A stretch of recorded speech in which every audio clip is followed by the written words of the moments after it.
السلام عليكم ورحمة الله وبركاته. زي ما حضراتكم شايفين الحمام بالشكل ده، ان شاء الله هنعمل فيه حاجة عظمة. طبعا في حيطان كتير بتاخد تلبيش، يعني الحيطان مش تبقى مش مظبوطة. زي ما حضراتكم شايفين كده بدأنا في الشغل.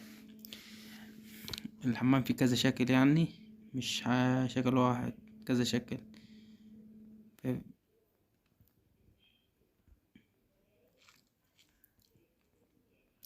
اهو كده بعد ما ركبنا شوية زجانا برضه.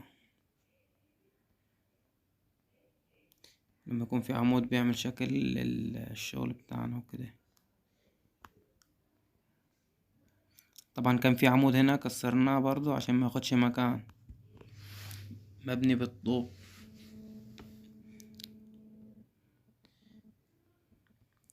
لازم برضو الواحد يكوي الحام كده، بيبقى حاجة كويسة يعني.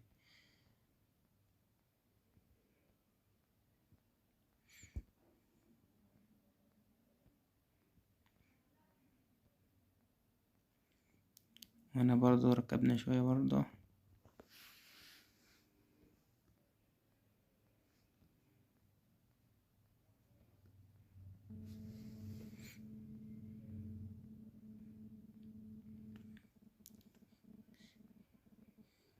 كده بدأنا في الأرضية وروبناها. الأول كان الحمام عالي، ريحنا شوية لتحت بقي كويس كده يعني.